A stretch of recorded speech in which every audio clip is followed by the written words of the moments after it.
Rico, it's good to talk to you, man. I hope you're doing well. Oh, yeah, good talking to you, man. Hey, you guys, always winning national championships or at least playing in the game, so I live vicariously through you. Yeah, it's been a lot of fun. Nick Saban getting a big raise earlier this week, $11 million this year, and that includes the signing bonus. They'll drop down to $7.125. It's not bad, Cheddar, to be the head football coach at the University of Alabama. No, because I laugh. I was telling the story on my show. I remember as a graduate assistant, graduate student at Michigan State, sitting across from him, trying to shoot a PSA, which he did not want to be there for.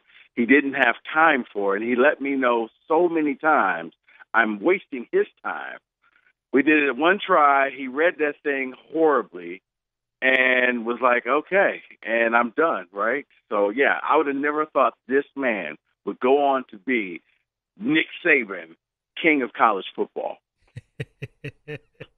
So help me understand it. So basically, you were shooting what was it again? A PSA? Yeah, we were shooting a PSA for the university. We were doing the commercials, the stuff you see at halftime of games. So, come to Michigan State, that type of thing. He was like, okay, well, I'm here to shoot it. He read the thing so horribly. It sounded like that Lane Kiffin thing that he did for FIU. It was bad. And he's like, I'm going to go, right? And I'm like, well, there's a room full of people. I said, well, Coach, you can't go. We need you to do it again. The room just stopped talking. Everybody looked at me as if, who is he to talk to me? I'm Nick Saban. I'm looking at my boss and everybody like, okay, that was bad. We all know it, right? Don't worry about it, Coach. We'll fix it. You can go off and do whatever you got to do. And I got chastised, like, how dare you speak to Nick Saban like that? Like, it stunk. But, we do had you to still make have that this? take work. Can you, do you still have a copy of it? No, dude, I wish I did. That was like 1995 when he first got to campus. It's prior to Amazon and iPhone and DVD. It's probably like on a VHS tape, I would assume. No, you know what? I think, now that I think about it, I think we ended up scrapping using him, and we just went another way because he read it once and said, I don't have time for this, and left. So we end up just shooting an entirely different thing because, we couldn't use it. But he didn't have time for us peons, so. He still doesn't. Good to see that he softened up. Yeah. Hey, do you want to? Never mind. I was going to play an audio clip from Nick Saban. He told us about 4 weeks ago. He said, in media, what you guys do now is we throw it up on a wall, and he basically said the other word, and see if it'll stick. So he's still not any nicer to media, Rico. He's still just as mean as he was back at Michigan State. But that's okay. He wins championships. All right. I called you today because I want to get a local perspective on this. Nancy Armour, a columnist, USA Today, has written an article, and I'll just read you the third paragraph. If anything has become clear in 2 years since Harbaugh returned to Michigan, is that he owns college football. Anyone foolish enough to try and test that is bound to lose badly. You're in that state. Help me. Does he own it? I saw that article, and I just said, Nancy, you fell for the bait. You took the cheese. You are part of the lemmings. You're part of the masses. Every year now, we joke. There are some people, Ryan, believe it or not, who can see this for what it is. He is the modern-day P.T. Barnum. He runs a circus, and he knows it.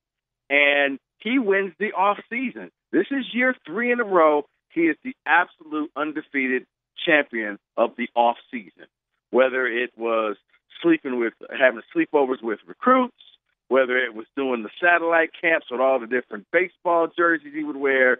This year he goes off to Rome. What that has to do with anything, the big joke in Michigan is while he's planning his next trip to either South Africa or down to Rio, we all laugh and say, yeah, you know where he's not planning a trip to go with his team? Indianapolis. That's the Big Ten championship game because they haven't been there yet. And when I see Nancy write things like this, you wonder do you even watch college football? Do you know the point of playing on the field those 12 weeks a year or 13 weeks a year is to win more games than everybody else in your conference and to hoist a trophy at the end? He's hoisted nothing.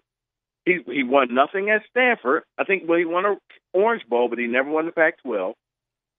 Ryan, he's finished third place in the Eastern Division in the Big Ten in back-to-back years, but you read crap like this saying, well, he's won, he's winning, and how dare you ever challenge him because he's at the top of his game. I don't know. If Michigan ever won anything, I would probably contact Elon Musk and see if the waiting list for Mars has come down some, because I would want to be put on that list.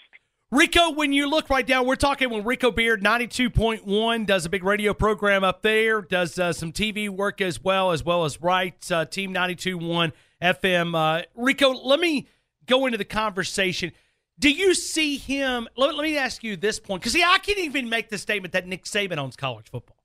I don't think he does. I mean, Clemson would disagree, right? Ohio State would disagree. I don't know if Nick Saban even owns college football, but can you see something special that he's building there, or do you think this is more of a circus act, as your verbiage?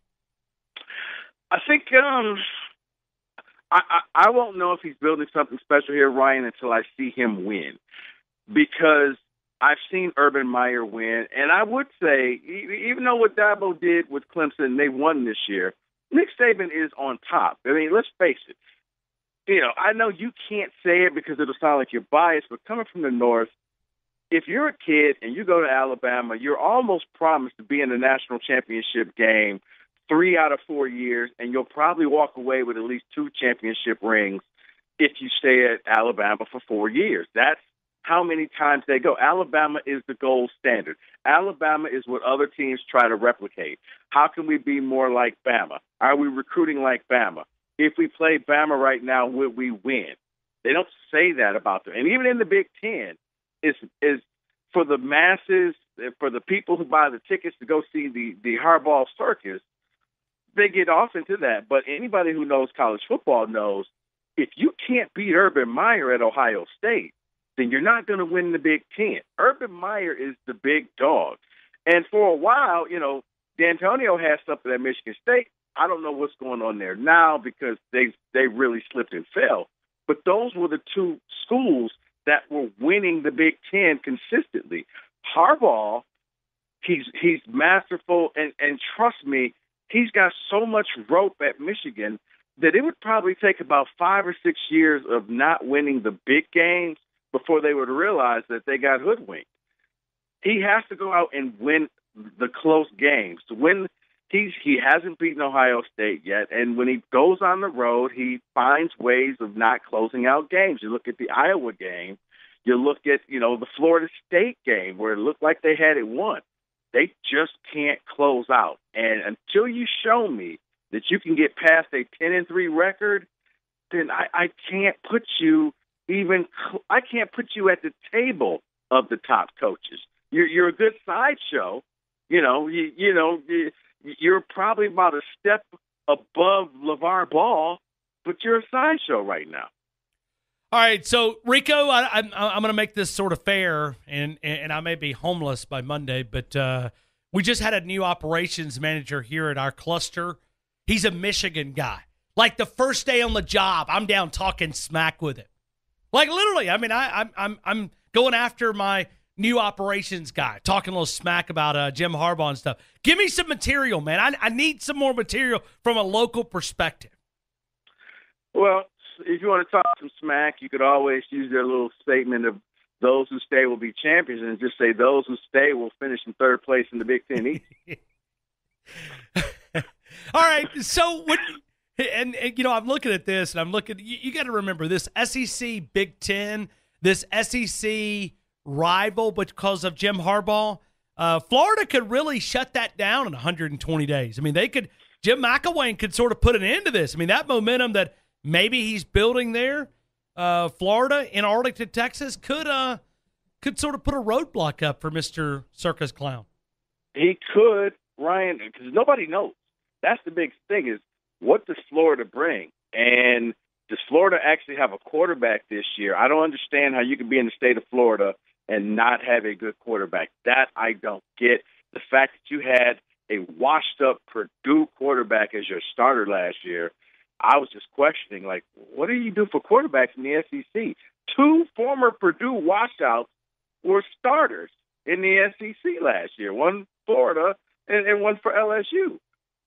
But, yeah, Florida could just end all this quickly. Michigan is, they lost. They had 45 seniors. They lost 17 starters. They lost 10 of their starters on defense. And they're like, well, we'll just come back and replenish them. I'm like, well, who do you think you are? You're not Alabama. You're not Ohio State.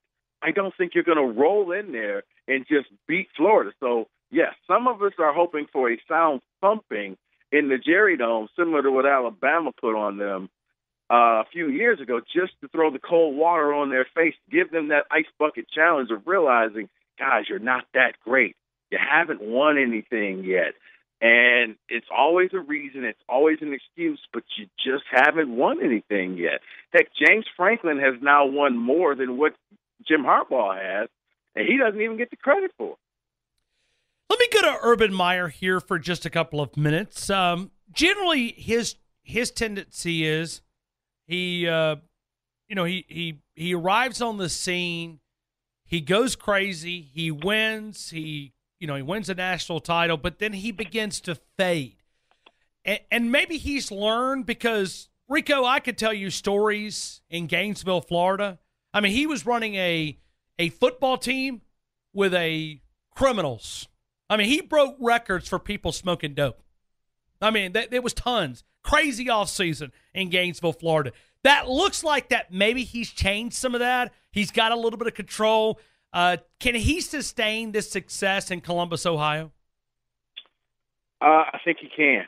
I think that he can because he's winning and he's getting anybody that he wants from the Midwest, and he's also able to go out and grab some of the top players from the South, from the West Coast, from Texas.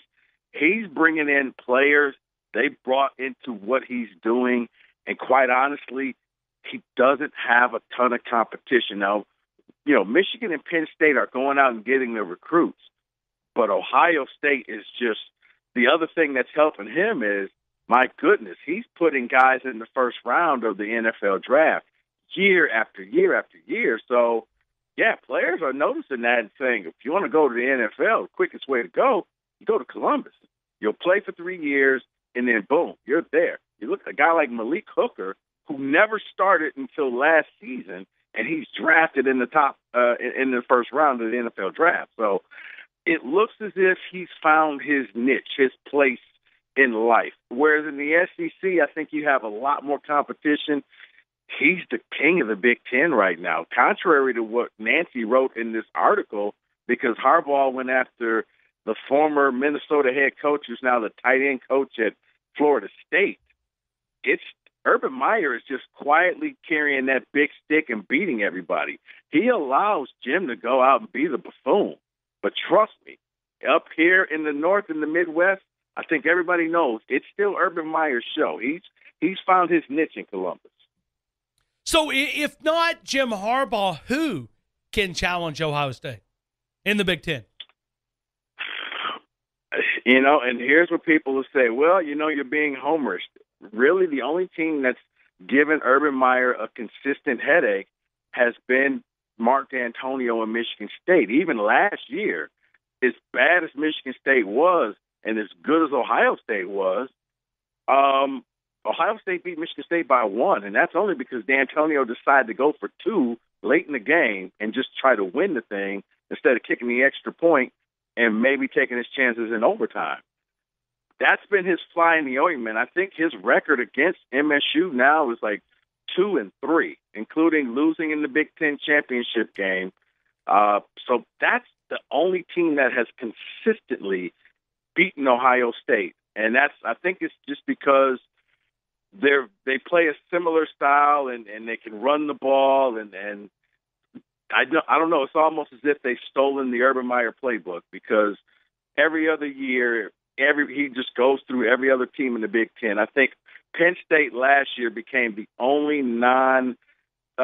Mark D'Antonio coach team to beat Ohio State in the Big Ten. They've only lost to Michigan State a couple of times now, and now they lost to Penn State last year. All right. Final question, because I know you're a basketball crazy guy. Love basketball probably as much as you do football. Avery Johnson may have a little something special down in T-Town. I guarantee you, Ryan, I don't think you guys will fully understand and appreciate what you have down there and looking at the guys that he is bringing in. I've been watching that point guard that's coming in, playing in those McDonald games and the Jordan Brand Classic games, because there's a couple guys that Michigan State is still looking at, and one that's playing in the game, and Jaren Jackson Jr. And I'm watching the point guard going to Alabama, and I'm like, Alabama is going to be good. You guys may challenge Kentucky for the SEC title this year. That's how good you are. Now, whoa. Time out. I want to make sure. Say it again now. Alabama can challenge Kentucky this year for the SEC title. Here's why. Kentucky will have a team of maybe 8 to 9 true freshmen. These guys haven't played with each other yet. It's going to take some time to get that chemistry going. And Alabama will have a mix of some young talent, but you will also have some veterans on that team. And in the NCAA tournament, veterans help you go farther. Veterans help you win. Look at the national championship teams and the teams that go to the Final Four every year. They're not filled with the one-and-done guys. They're normally filled with teams like South Carolina, filled with veterans who can get you there, who've been in the battles before. Kentucky's going to roll out 8 freshmen on that team, 8 true freshmen. This is the year you could actually beat Kentucky and win the SEC championship in basketball. Remember, I told you this. Wow. On May the 5th, Rico Beard goes on and predicts that Alabama could beat Kentucky. Man, but Alabama fans are not going to trade. I've asked them before here. Would you trade basketball success for football failure? No. Listen, I thought they were going to flip my Tundra out back, cut the tires. I had them so mad that day. No, I'm not repeating that. Okay, I'll just let you get in trouble. Hey, Rico, I'm glad to see that Jim Harbaugh has changed the state, man. He owns college football. It's nice to have the owner within your state, and it's good to talk to you, my friend. I'm glad to be able to connect with you. And if you see, Ryan, it's great talking to you. You have no idea the amount of coverage that he got on that Italy trip. It became a running joke of the day as the reporters are over there telling their favorite flavors of gelato as they're walking the streets of Italy with him and his father, and they're talking and trying to teach football to the people of Italy. And I'm like, guys, is this really news? And he handed the Pope a Michigan helmet, and when you see the picture, the Pope is looking like, yeah, he does. To his security, who is this guy, and why is he so close to me? But he owns college football. That's why he gave it to him, man. He went to him and said, "Hey, I own college football. Here's a helmet." Hey, if you see Jim Harbaugh running around, let him know that this Nick Saban guy probably has a little disagreement. Maybe we'll meet Michigan somewhere. I mean, it'd be nice to go ahead and let this Nick Saban. I mean, wouldn't that be a media sort of feud if you could find a way to get Nick Saban versus Jim Harbaugh and Michigan and against Alabama? I mean, we've already gave them all they wanted in 2012.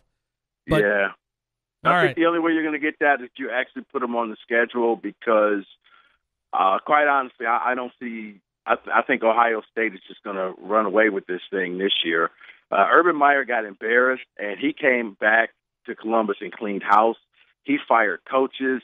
He brought in Kevin Wilson, who was tarnished at Indiana, and you're probably thinking, well, he was the Indiana head coach. Indiana couldn't play a lick of defense. Indiana could score like nobody's business. And anybody who's played them knew you had to score 40 points because Indiana could score. And that was with just like 2-star guys. You're giving him the 5-star guys to go to Ohio State. Good luck with that.